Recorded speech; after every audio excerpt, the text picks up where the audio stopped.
Stuff. You're on with Colonel Mike and Dr. Michael Scheuer. Rick, thank you for coming back on. It's been a while. Lots in the news, a lot of stuff on the peninsula. Why don't you update us on what's going on with regards to China, not just military, but economic if you can? Thank you. Well, I don't cover the economy as closely as I cover military issues. But okay. Suffice it to say that China's predatory mercantilist policies, not just toward the United States, but towards the world, continue, and that President Trump has initiated at least the beginning of an investigation that could call out some of China's predatory trade practices and assign and generate some pressure on China to finally stop them. I mean, if you want to manufacture anything in China to sell to the Chinese market, essentially you have to turn over all of your intellectual property to the Chinese in order to be able to make that thing. And of course, the Chinese take your intellectual property and divert it in two major directions. If there's anything that can be applied to a military purpose, the PLA, People's Liberation Army, will get your intellectual property. Otherwise, your IP will be given to all of your competitors in China, and they will very quickly take your hard work and turn it to their advantage and squeeze you out of their market. Now, militarily, China continues to support the missile capabilities of North Korea and has had a very active year generating various military pressures all around its border, from Northeast Asia to the East China Sea to the South China Sea, and very recently as well threatening war with India in a spot of disputed territory near Bhutan. So the Chinese are getting stronger, largely thanks to 30, 40 years of engagement with the West, including the United States, trade with the United States, investment by the United States. And now China is increasingly using its military strength to pressure the United States out of East Asia, to divide our alliances in Asia, and to militarily isolate the United States. That's not a happy song, sir, but I think it's exactly right on the mark. Can I ask? It's probably an unknowable question, but I worked for CIA for almost 25 years, and what I have found so very surprising is how quickly in the North Korea situation that they went from, well, they'll have they won't be able to deliver a weapon on a ballistic missile for 3 or 4 or 5 years, to all of a sudden it's going to be tomorrow. Now, is that an acquisition of technology, or did the Obama administration suppress how quickly they were moving toward a weapon, or what do you think on that? It's just very strange. Generally, the estimates are close to the mark. If they're going to say it's going to take 6 years, it might take 5, it might take 7, but they're in the ballpark. But this went within about 120 days from foolishness to something deadly serious, apparently. Well, I first thank you very much for your service, sir. Well, you're very kind, sir. The American people did me a great favor by employing me. I had a wonderful career. And it would be my sincere hope that the Trump administration would allow your colleagues, especially the ones who are very closely following developments in North Korea, to finally begin to explain and respond to your exact question. Because what is happening in North Korea, in my opinion, is the near equivalent to the Cuban Missile Crisis. An outside entity is helping North Korea to develop an existential threat to the United States. Intercontinental ballistic missiles armed with small nuclear warheads. That is a big deal. President Trump was more than justified in unleashing his threats against North Korea 2 weeks ago, and there is just so much that the United States needs to be doing just to deter North Korea that we're not doing today. But anyway, to get back to your question, sir, it's been my conclusion that in 2003, when the United States invaded and shut down the Saddam regime, that the Chinese reacted in two major ways. First, they were really scared, and scared enough to finally start what became the six-party talks. Now, the six-party talks weren't designed by the Chinese or intended by the Chinese to solve anything, to prevent the North Koreans from doing anything. They were merely designed to tie us down. The fact that we were being engaged by the Chinese in diplomacy, which was so rare, or a very rare event, kept us all enthralled, kept four administrations enthralled.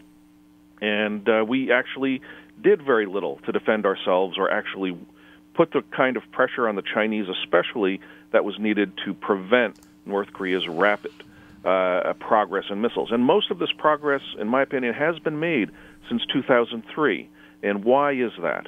Well, it turns out that a large portion of this can be assigned to the Chinese themselves. The Chinese, in late 2011, according to leaks from the Japanese Foreign Ministry and the Japanese press, provided up to 10 16-wheel trucks for North Korea to carry its missiles. The Chinese essentially got back to us when this transfer was made public in the form of a major military parade. We're sorry. We thought the North Koreans were going to use those trucks to carry lumber. Yeah. Well, it turns out that the trucks went straight from the boat to the factory that Kim Jong-il at the time was using to outfit these missiles. There was no in-between point of gathering lumber to take it anywhere. And since 2011, the Obama administration, and sadly now the Trump administration, has refused to expose this traffic, tell the American people the truth of what we know, and apply at a minimum the appropriate sanctions against the Chinese companies and the Chinese officials that allowed all these 16. I mean, these are very sophisticated trucks. I mean, they have to be in order to carry a large liquid fuel ICBM or even a solid fuel ICBM. If the transmission is not sufficient, then you damage the micro parts in a liquid fuel rocket engine, or even the smallest crack in a solid fuel rocket engine could lead to disaster for the missile. It'll blow up as soon as you hit the fire switch. So China has played some level of role in North Korea's rapid acquisition of nuclear ICBM capability, and we need to know that. And we need our intelligence community to stand up and insist that the American people need to know these facts, because our government needs to respond accordingly. Sir, I couldn't agree with you more. I think that was very helpful for me to hear you say all those things, because I'm not an expert as you are in that region, but it seems to me that something was suppressed. I never worked on North Korea at the agency, but I knew people who did, and we weren't well plugged in because we didn't have an embassy there.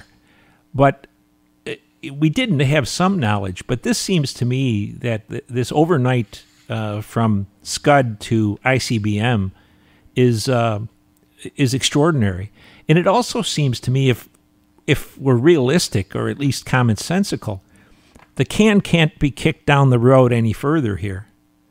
The capability has to be dismantled or it has to be destroyed.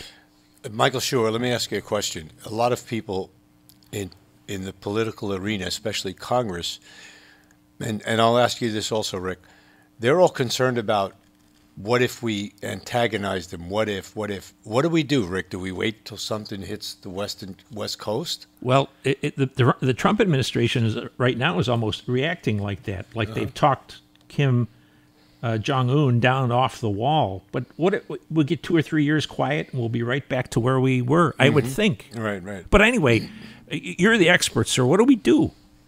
Well, there is an intermediate step before war. many of your listeners in the Norfolk area, I would assume, are quite aware of this. Mm-hmm. Back at about 1992, 1993, George H.W. Bush decided to withdraw American tactical nuclear weapons from our Asian bases. We had them stationed in South Korea, and although we didn't shout about this, they were probably on Japanese bases as well. It's time to put them back. According to some Russian sources, the Chinese have about 500 tactical nuclear weapons themselves, although this is something that is not commented upon hardly ever, especially in the annual Department of Defense China Military Power Report that they prepare for the U.S. Congress. Now, I have written and continue to hold that it is long overdue for the United States to redeploy a large number of tactical nuclear weapons to our forces in Asia, be they in Northeast Asia or afloat on the South China Sea and the East China Sea. We need this secondary deterrent in Asia, and we need it now.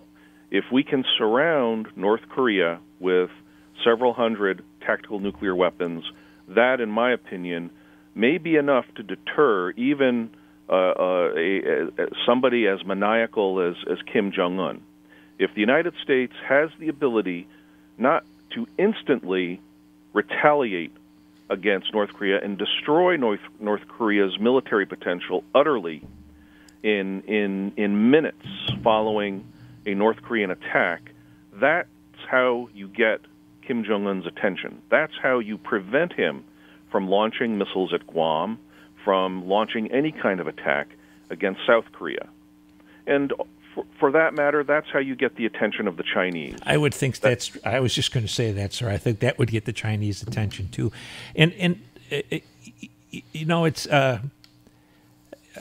I just don't. I entirely agree with your argument. I don't know how you would do that in this kind of political situation, because if the president did that in order to protect the United States today, he would be identified as a warmonger. Yes. Yes. So you have the main opposition party in South Korea, which has just essentially adopted a campaign plank of going to the Americans and asking that they redeploy the nuclear weapons. So in South Korea today, you do have a significant and growing body of popular support for the redeployment of these weapons. Now, in statements ad nauseum, President Trump and Xi Jinping or various Chinese leaders repeat their commitment to a denuclearized Korean peninsula. Now, what that in effect means is that the Americans won't play any role in nuclearizing the Korean peninsula, but the North Koreans and the Chinese have all the permission that they need to nuclearize the Korean peninsula. So it's really time for the United States and for President Trump to get off this horse. I agree and with that. Say it like it is. China and North Korea have proven they really are not sincere about a nuclear weapon-free Korean peninsula. So they have done exactly the opposite, and it's time for the United States to restore the nuclear military balance in that region. Yeah. Sir, you would argue then, and I don't want to put words in your mouth, that this whole estimate or ambition that the Chinese were going to put the screws to Kim Jong-un, that game ought to be stopped playing? Yes. I mean, give the president his due. He made a sincere attempt to enlist the Chinese, as have his predecessors since Ronald Reagan. They've all tried, but they've all failed. And President Trump, to his credit, has admitted, well, this didn't work. Now it's time to do something else. Yeah. Rick, would you be writing an article on that? Work. Rick, would you be writing an article on that on your blog there? Well, I think that in previous op-eds that I've written for the Washington Times with Admiral Ace Lyons. Oh, by the way, he's coming on after you. Ace Lyons is coming on right after you. A great American, dear friend. Yes. And I'm sure he would support this path as well. Mm-hmm. Well, it's certainly better than my two options. It's always better to have a third, but I just don't see this can't be kicked again. It's too dangerous. And I'm a non-interventionist to the bone, sir. But this is a genuine threat to the United States, and preemption has to be on the table. I mean, an existential threat to the people of Anchorage, Alaska, is basically on us. Yes. And when those missiles are launched, they will be carried by trucks, big 16-wheel trucks that were made in China. Yeah. And China has paid no cost, no political, economic, sanction cost for having done this. And that's essentially the equivalent of President Kennedy giving Khrushchev a pass to put missiles in Cuba. Yeah. Well, yes, that's a very good point. Rick, we're coming down to the last couple of minutes. How much time do we have on this? John, or Steve, I'm sorry. Steve, I'm sorry to say that I think our time has run out. Yeah. The North Koreans have nuclear weapons that they can use, either drop from aircraft or launch on missiles. We have sat on our hands for the last 25 years, essentially. We have gone down hidey holes dug by the Chinese, and we are now suffering the consequences of those poor decisions. We should have stood up to the Chinese over a decade ago when it was clear that they were more interested in arming North Korea than disarming North Korea. But it's not too late to tell the American people the truth. It's not too late to reveal what we know, really, about China's direct assistance to North Korea. And it's not too late to deploy compensating capabilities that put the North Koreans and the Chinese on notice that if they attack us from North Korea, if they attack Taiwan across the Taiwan Strait, that we have the capabilities to immediately eliminate their military threat. That's good. I like that. Okay, we're almost done here, sir. But can I ask? I simply don't know. Can the North Koreans launch a sea-based missile? Well, they've proven that they can do that. Yes. They are refining this capability. They've probably launched an SLBM from a new submarine. Well, they want us to believe that. They've published pictures to that extent. Now, can the submarine actually reach an appropriate launch distance from the United States? That's debatable. I see. It's probably a submarine that we could find very easily and destroy, and they only have one of them. I see. But they're going to be building many more. All right. We got to wrap it up, Mike. Okay. All right. Thank you. Thank you, Rick. Dr. Fisher, thank you so much. We have you back on again soon.